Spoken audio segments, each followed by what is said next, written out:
ഇന്നത്തെ recipe chicken ബിരിയാണിയാണ്. Chicken biryani പലരും പല വിധത്തിലാണ് തയ്യാറാക്കാറുള്ളത്. ഞാൻ തന്നെ പല വിധത്തിൽ തയ്യാറാക്കാറുണ്ട്. അപ്പോൾ ഇന്ന് ഒരു രീതി ഞാനിവിടെ കാണിക്കണ്. അപ്പോൾ എല്ലാവരും ട്രൈ ചെയ്ത് നോക്കുക. ഇതുപോലെ ചെയ്തിട്ടില്ലെങ്കിൽ വീഡിയോ ഇഷ്ടമായി ലൈക്ക് ചെയ്യുക, ഷെയർ ചെയ്യുക, കമൻറ്റ് ചെയ്യുക. പിന്നെ എല്ലാവരും ഒന്ന് ട്രൈ ചെയ്ത് നോക്കണം. ചാനൽ സബ്സ്ക്രൈബ് ചെയ്തിട്ടില്ലെങ്കിൽ സബ്സ്ക്രൈബ് ചെയ്യുക. അടുത്ത് കാണുന്ന ബെല്ലൈക്കൺ കൂടെ ഒന്ന് പ്രസ് ചെയ്യുക. അപ്പോൾ ഞാൻ പുതിയ വീഡിയോസ് അപ്ലോഡ് ചെയ്യുമ്പോൾ നിങ്ങൾക്ക് നോട്ടിഫിക്കേഷനായിട്ട് കിട്ടുന്നതാണ്. ബിരിയാണി ഉണ്ടാക്കാൻ വേണ്ടിയിട്ട് നമുക്ക് ആദ്യം അരി കഴുകി വെള്ളത്തിലിട്ട് വെക്കണം. ഒരു മണിക്കൂറെങ്കിലും വെക്കണതാണ് ഏറ്റവും നല്ലത്. സമയമില്ല എന്നുണ്ടെങ്കിൽ ഒരു 15-30 മിനിറ്റ് വെക്കുക. ഞാനിപ്പോൾ ഈ ഒരു കപ്പിലാണ് ഇവിടെ ഈ ഒരു കപ്പ് നിറയെ അരി എടുത്തിട്ടുണ്ട്. ജീരകശാല അരിയാണ് ഞാൻ എടുത്തിട്ടുള്ളത്. നമ്മൾ നെയ്ച്ചോറൊക്കെ വെക്കണ കുഞ്ഞി അരി. ഈ ഒരു കപ്പിൽ 1 കിലോ അരി കൊള്ളും. ഇതിൽ ഈ ഒരു 250 ml കപ്പാണെന്നുണ്ടെങ്കിൽ ഇതിലൊരു 5 കപ്പ് അരി എടുക്കുക. അതാണ് 1 കിലോ. അപ്പോൾ എങ്ങനെയാണ് ഇനി ഇത് കഴുകി വെള്ളത്തിലിട്ട് വെക്കാം. കഴുകി വെള്ളത്തിലിട്ട് വെക്കുന്നത് നമ്മൾ പൈപ്പിലത്തെ വെള്ളം കൊണ്ട് നന്നായിട്ട് കഴുകുക. എന്നിട്ട് ആ വെള്ളം ഊറ്റി കളഞ്ഞിട്ട് നമുക്ക് നെയ്ച്ചോറ് വെക്കാനുള്ള വെള്ളം എടുക്കുക. നമ്മൾ അളന്നെടുക്കുമല്ലോ. ഈ ഒരു കപ്പിലാണ് ഇപ്പം ഞാൻ അരി എടുത്തതെന്നുണ്ടെങ്കിൽ ഞാനിതിലൊരു 1.5 കപ്പും കുറച്ചും കൂടെ വെള്ളം എടുക്കും ചോറ് വെക്കാനായിട്ട്. 2 കപ്പ് മുഴുവനും എടുക്കേണ്ട ആവശ്യമില്ല. നമ്മൾ ദമ്മിടുമ്പോൾ അതിൽ കിടന്നും വേവും. അപ്പോൾ 2 കപ്പ് എടുത്തിട്ടുണ്ടെങ്കിൽ ആകെ ഒട്ടിപ്പിടിച്ച് കുഴഞ്ഞ പോലെ ആവും ചോറ് വെന്തിട്ട്. അപ്പോൾ അത്രയും വെള്ളം വെക്കേണ്ട ആവശ്യമില്ല നമ്മൾ ബിരിയാണി വെക്കുമ്പോൾ. അപ്പോൾ ഇതിൽ ഞാനൊരു 1.25 കപ്പിൻ്റെ അടുത്ത് വെള്ളം എടുക്കുന്നുണ്ട്. 1.5 കപ്പോ അല്ലെങ്കിൽ അരിയുടെ വേവ് അനുസരിച്ച് കുറച്ചും കൂടെ കൂടുതലും എടുക്കുക. അപ്പോൾ ഞാൻ ഇത് കഴുകട്ടെ. അരി ഇപ്പോൾ ഇവിടെ നന്നായിട്ട് കഴുകിയെടുത്തിട്ടുണ്ട്. ഇതിലേക്ക് ഇതേ 1 കപ്പ് നിറയെ വെള്ളം എടുത്തിട്ടുണ്ട്. അത് ഇതിലേക്ക് ഒഴിച്ചു കൊടുക്കുക. ഇനി 1/2 കപ്പും കൂടെ ഒഴിക്കണം. അപ്പോൾ അതേ ഇത്രയും വെള്ളം കൂടെ ഞാൻ എടുത്തിട്ടുണ്ട്. 1.5 കപ്പും ഒരു ഇച്ചിരിയും കൂടെ എടുത്തിട്ടുണ്ട്. ജീരകശാല അരിക്ക് ഇത് മതിയാകും. അപ്പോൾ ഇതും കൂടെ ഇതിലേക്ക് ഒഴിച്ചു വെക്കാം. ഇനി ഇതൊരു 1 മണിക്കൂർ ഞാനിതിവിടെ വെക്കുന്നുണ്ട്. ആ നേരം കൊണ്ട് ചിക്കൻ കട്ട് ചെയ്ത് നമ്മൾ മസാലയൊക്കെ ആക്കുമ്പോഴത്തേക്കിനും ഇത് റെഡിയാവും. അപ്പോൾ നമ്മൾ ആദ്യം തന്നെ അരി കഴുകി വെള്ളത്തിലിടാം. അപ്പോൾ നമുക്ക് ബാക്കിയുള്ള പണി ചെയ്യാം. അരി വെള്ളത്തിലിട്ട് വെച്ചതിന് ശേഷം നമുക്ക് ചിക്കൻ മാരിനേറ്റ് ചെയ്ത് വെക്കാം. മാരിനേറ്റ് ചെയ്യാൻ വേണ്ടിയിട്ട് 1 ടീസ്പൂൺ ഇഞ്ചിയും വെളുത്തുള്ളിയും പച്ചമുളകും കൂടെ ചതച്ച് ചേർത്തിട്ടുണ്ട്. പിന്നെ ഒരു 1/2 ടീസ്പൂൺ മഞ്ഞൾപ്പൊടി. 1 കിലോ ചിക്കനാണ് ഞാനിവിടെ എടുത്തിട്ടുള്ളത്. പിന്നെ മുളക് പൊടി ചേർത്ത് കൊടുക്കുക. 1 സ്പൂൺ നിറയെ മുളക് പൊടി എടുത്തിട്ടുണ്ട്. എരിവ് കൂടുതൽ വേണമെങ്കിൽ കുറച്ചും കൂടെ ചേർത്ത് കൊടുക്കുക. പിന്നെ കുറച്ച് ചെറുനാരങ്ങ നീര് ചേർക്കാം. ഇത് നന്നായിട്ട് മിക്സ് ചെയ്തെടുക്കുക കൈകൊണ്ട്. ചിക്കന് ആവശ്യമായിട്ടുള്ള ഉപ്പും കൂടെ ചേർത്തിട്ട് നന്നായിട്ട് മിക്സ് ചെയ്യുക. അതിനുശേഷം ഒരു 10 മിനിറ്റ് ഫ്രീസറിൽ വെക്കുക. 10 മിനിറ്റായി ചിക്കൻ ഞാൻ പുറത്തെടുത്തിട്ട് ഒന്ന് മിക്സ് ചെയ്തിട്ടുണ്ട് കൈകൊണ്ട്. എന്നിട്ട് നമുക്ക് ഇത് ഫ്രൈ ചെയ്തെടുക്കാം. നന്നായിട്ട് മൊരിയേണ്ട ആവശ്യമൊന്നുമില്ല. നമുക്ക് ബിരിയാണി വെക്കാനല്ലേ. ഇനി നമുക്കിതൊന്ന് തിരിച്ചിട്ട് കൊടുക്കാം. ഇത്രയും മൊരിഞ്ഞാൽ മതി. നന്നായിട്ട് മൊരിയിക്കേണ്ട ആവശ്യമില്ല. ഇതേപോലെ അപ്പുറത്ത് മൊരിഞ്ഞിട്ടുണ്ടെങ്കിൽ നമുക്കിത് ഓയിലിൽ നിന്ന് മാറ്റാം.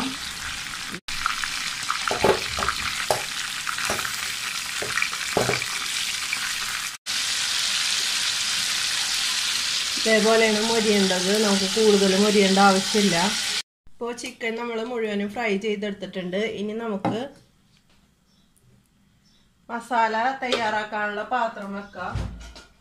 നമ്മൾ ഏത് പാത്രത്തിലാണ് ദമ്മിടണമെന്ന് വെച്ചാൽ ആ പാത്രം എടുക്കുക മസാല ഉണ്ടാക്കാനായിട്ട്. അപ്പം നമുക്ക് കുറേ പാത്രമൊന്നും എടുക്കേണ്ടി വരില്ല.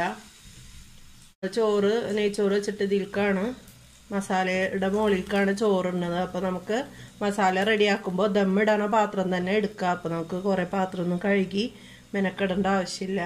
പൊരിച്ച വെളിച്ചെണ്ണ ഇതിലേക്ക് ഒഴിച്ചു കൊടുക്കുക. അതിലാണ് മസാല ഞാൻ റെഡിയാക്കണത്. ഇപ്പോൾ പാത്രം നന്നായിട്ട് ചൂടായിട്ടുണ്ട്. നമുക്ക് ഇതിലേക്ക് ഈ പൊരിച്ച ഓയിൽ ഒഴിച്ചു കൊടുക്കാം.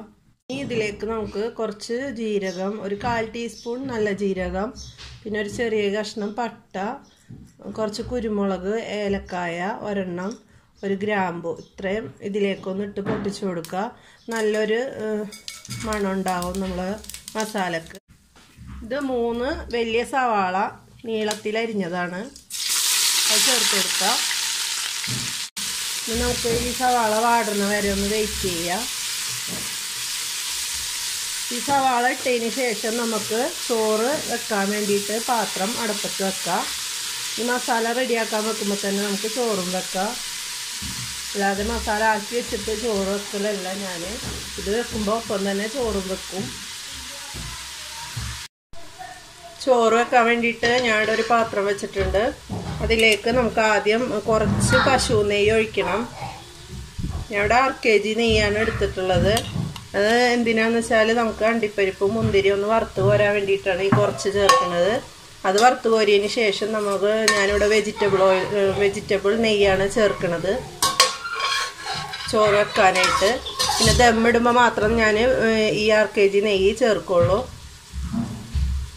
ഇതിലേക്ക് നമുക്ക് അണ്ടിപ്പരിപ്പും മുന്തിരി ഇട്ടിട്ട് വറുത്തെടുക്കണം.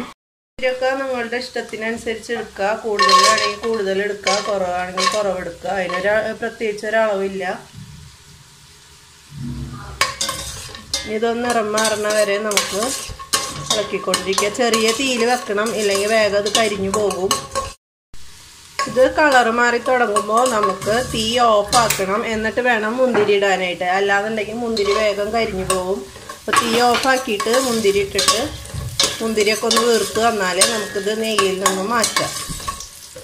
മുന്തിരി വീർത്ത് വന്നിട്ടുണ്ട്, നമുക്കിത് മാറ്റാം. ഈ നെയ്യാണ് ഞാനിവിടെ യൂസ് ചെയ്യണത്. ഇത്രയും ചേർത്തിട്ടുണ്ടെങ്കിൽ നമ്മൾ അരി ഒട്ടിപ്പിടിക്കൊന്നുമില്ല. അതിന് വേണ്ടിയിട്ടാണ് ഇത്രയും ചേർക്കണത്. നിങ്ങൾക്ക് നെയ്യ് ഇഷ്ടമല്ല, നെയ്യില്ലാണ്ടാണ് ഉണ്ടാക്കണമെന്നുണ്ടെങ്കിൽ കുഴപ്പമില്ല, കുറച്ച് ചേർത്താൽ മതി. വേണ്ടിയിട്ട് തീ ഓണാക്കിയിട്ടില്ല ഞാൻ കേട്ടോ. ഇതിട്ട് പൊട്ടിക്കഴിയുമ്പോഴേ തീ ഓണാക്കുള്ളൂ. വെള്ളം ഒഴിച്ചിട്ട് കുറച്ച് കുരുമുളക് എടുത്തിട്ടുണ്ട്, 3 ചെറിയ കഷ്ണം പട്ട, 2 ഗ്രാമ്പു 2 or 3 എടുക്കുക. പിന്നെ ഏലക്കായ 3 എടുത്തിട്ടുണ്ട്, ജീരകം എടുത്തിട്ടുണ്ട് 1 സ്പൂണ്. ഇതിലേക്ക് ഇട്ട് കൊടുക്കുക. ചെയ്യണതിനിടയിൽ സവാള ഇളക്കി കൊടുക്കാൻ മറക്കരുത്, നമ്മൾ മസാലക്ക് വേണ്ടിയിട്ട് വെച്ചത്. അപ്പോൾ ഞാൻ തീ ഓണാക്കിയിട്ടുണ്ട്. ഇനി നമുക്കിതിലേക്ക് അളന്ന് വെച്ച വെള്ളം, അരിയിൽ അളന്ന് വെച്ച വെള്ളം ഇതിലേക്ക് ഒഴിച്ചു കൊടുക്കുക. വെള്ളം ഒഴിച്ചതിന് ശേഷം നമുക്കിതിലേക്ക് ആവശ്യത്തിന് ഉപ്പും കൂടെയും ചേർത്ത് കൊടുക്കുക. എന്നിട്ട് നന്നായിട്ട് തിളപ്പിക്കുക. വെള്ളം നന്നായിട്ട് തിളച്ചിട്ടുണ്ട്. നമുക്കിനി അരി ഇട്ട് കൊടുക്കുക. ഈ അരി ഇട്ടിട്ട് നന്നായിട്ട് തിളക്കണ വരെ ഹൈ ഫ്ലെയിമിൽ തന്നെ വെക്കുക. തിളച്ച് കഴിഞ്ഞാൽ നമുക്ക് തീ കുറച്ച് വെക്കാം. നമ്മൾ സവാള നന്നായിട്ട് വാടി വന്നിട്ടുണ്ട്. ഇതേപോലെ ആവണം. ഇനി നമുക്ക് വെളുത്തുള്ളി, ഇഞ്ചിയും പച്ചമുളകും ചതച്ചത് ചേർത്ത് കൊടുക്കുക. 2 ടേബിൾ സ്പൂൺ. ഒരു 10 പച്ചമുളക് ഞാൻ എടുത്തിട്ടുണ്ട്. പിന്നെ 1.5 കുടം വെളുത്തുള്ളി എടുത്തിട്ടുണ്ട്. ഒരു മീഡിയം സൈസ് ഇഞ്ചി എടുത്തിട്ടുണ്ട്, അത് ചതച്ചതാണിത്.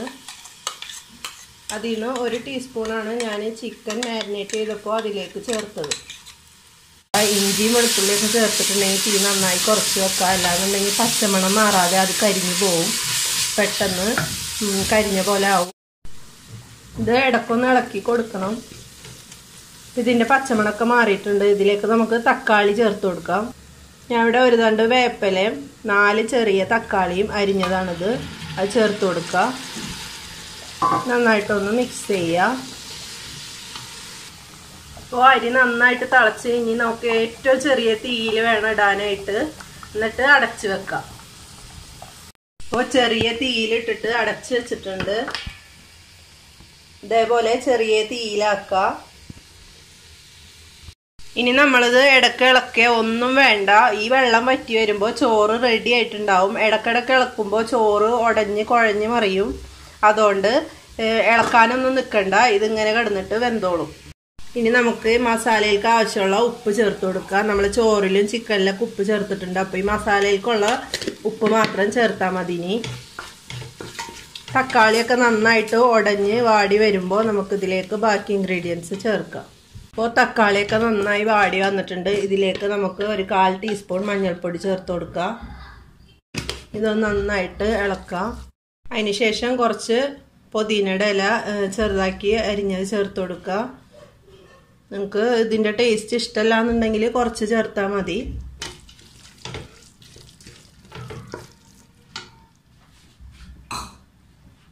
ഇനി കുറച്ച് മല്ലിയില ചേർത്ത് കൊടുക്കുക.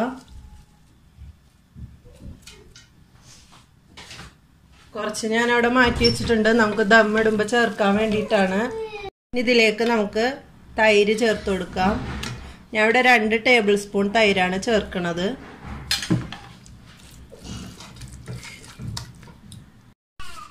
ഇനി ഇതിലേക്ക് ഒരു ടീസ്പൂണോളം ഗരം മസാലപ്പൊടി ചേർത്ത് കൊടുത്തിട്ടൊന്ന് നന്നായിട്ടൊന്ന് മിക്സ് ചെയ്യുക. ഇതിലേക്ക് ഒരു ഫ്രൈ ചെയ്ത് വെച്ച ചിക്കൻ ചേർത്ത് കൊടുത്തിട്ട് നന്നായിട്ടൊന്ന് മിക്സ് ചെയ്ത് ചെറിയ തീയിലൊന്ന് അടച്ച് വെക്കാം. കുറച്ച് 5 മിനിറ്റ് മസാലയൊക്കെ ഇതിൽ പിടിക്കാൻ വേണ്ടിയിട്ടാണ് ഒരു 5 മിനിറ്റ് ലോ ഫ്ലെയിമിൽ അടച്ച് വെക്കാൻ പറയണത്. നന്നായിട്ട് മിക്സ് ചെയ്തിട്ടുണ്ട്. ഇനി ഇതൊന്ന് അടച്ച് വെക്കട്ടെ. അപ്പോൾ നമ്മുടെ മസാല റെഡി ആയിട്ടുണ്ട്, ചോറും റെഡി ആയിട്ടുണ്ടാവും. നമുക്ക് തുറന്ന് നോക്കാം. ഇത് ചെറിയ തീ തന്നെ ഇരിക്കട്ടെ. നമുക്ക് അടിയിലൊരു പഴയ ഫ്രൈ പാനോ അല്ലെങ്കിൽ പ്ലേറ്റ് മൂടിയോ എന്തെങ്കിലും വെച്ചിട്ട് വേണം, അതിൻ്റെ മുകളിൽ വേണം ദമ്മിടാൻ വെക്കാൻ. ചോറ് റെഡി ആയിട്ടുണ്ട്, കട്ട കുത്തിയിട്ടൊന്നുമില്ല. ഇനി ഇത് നമുക്ക് ഈ മസാലയുടെ മുകളിലേക്ക് പകുതി ചോറ് ചേർത്ത് കൊടുക്കാം. പകുതി ചോറ് ഇതിലേക്ക് ചേർത്ത് കൊടുക്കാം. ഇതിൻ്റെ മുകളിലേക്ക് കുറച്ച് നെയ്യ് ചേർത്ത് കൊടുക്കുക. അതിന് ശേഷം കുറച്ച് ഗരം മസാലപ്പൊടി ഇട്ട് കൊടുക്കുക, കുറച്ച് പുതിനയില,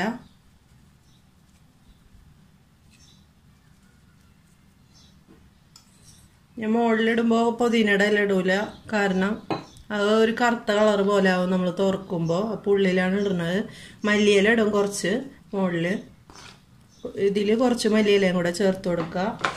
വറുത്ത് വെച്ച അണ്ടിപ്പരിപ്പ് മുന്തിരിയിൽ പകുതി ഇതിലേക്ക് ചേർത്ത് കൊടുക്കുക, പകുതി മുകളിലും ചേർത്ത് കൊടുക്കുക. ഈ ബാക്കി ചോറ് ഇതിൻ്റെ മുകളിലേക്ക് ഇട്ട് കൊടുക്കുക.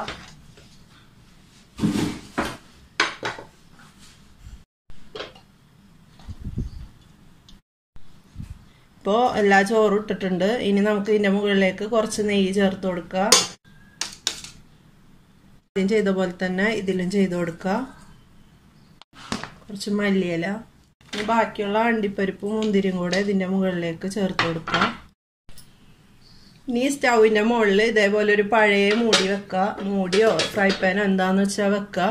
എന്നിട്ട് അതിൻ്റെ മുകളിലേക്ക് നമുക്ക് ഈ ബിരിയാണി ആക്കാനുള്ള ഈ ചെമ്പ് വെക്കുക. എന്നിട്ട് ചെറിയ തീയിൽ ഓണാക്കുക. ഇത് അടച്ച് വെച്ചിട്ട് ഇതിൻ്റെ മുകളിൽ എന്തെങ്കിലും ഭാരമുള്ളത് കയറ്റി വെക്കണം. ഞാനിവിടെ ഇതുപോലത്തെ ഒരു പത്തിരി പ്രസ്സാണ് വെക്കണത്. ഇനി നമുക്ക് ഏറ്റവും ചെറിയ തീയിൽ ഒരു മണിക്കൂറൊക്കെ ഇരുന്നാൽ നല്ല സോഫ്റ്റ് ആയിട്ടുള്ള ചോറ് കിട്ടും. പിന്നെ നിങ്ങൾക്ക് സമയമില്ല എന്നുണ്ടെങ്കിൽ ഒരു 10-15 മിനിറ്റോ 30 മിനിറ്റോ ഒക്കെ എന്തായാലും വെക്കാം. 1 മണിക്കൂർ കഴിഞ്ഞ് ഞാനിത് ഓഫാക്കിയിട്ട് ഒരു 10 മിനിറ്റായി. നമുക്കിനി തുറന്ന് നോക്കാം.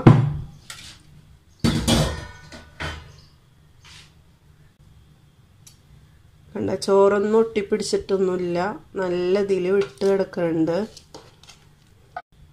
അപ്പോൾ ഇതാ ഞാൻ ഇവിടെ മസാലയും ചോറും കൂടെ ഒരു പാത്രത്തിലേക്ക് ഇട്ടിട്ടുണ്ട്, കണ്ടില്ലേ. അപ്പോൾ നമ്മുടെ അടിപൊളി ടേസ്റ്റി ആയിട്ടുള്ള ബിരിയാണി റെഡി ആയിട്ടുണ്ട്, ചിക്കൻ ബിരിയാണി. എല്ലാവരും ട്രൈ ചെയ്ത് നോക്കുക ഇതുപോലെ, എന്നിട്ട് കമൻസൊക്കെ അറിയിക്കുക. പിന്നെ ഇതുവരെ ചാനൽ സബ്സ്ക്രൈബ് ചെയ്തിട്ടില്ലെങ്കിൽ ഒന്ന് സബ്സ്ക്രൈബ് ചെയ്യുക. അടുത്തൊരു ബെല്ലൈക്കൺ കൂടെ കാണും, അതും കൂടെ ഒന്ന് പ്രസ് ചെയ്യണം. അപ്പോഴേ ഞാൻ പുതിയ വീഡിയോസൊക്കെ ഇടുമ്പോൾ നിങ്ങൾക്കത് നോട്ടിഫിക്കേഷനായിട്ട് വരുള്ളൂ. നിങ്ങൾക്ക് പെട്ടെന്ന് തന്നെ കാണാനും പറ്റും.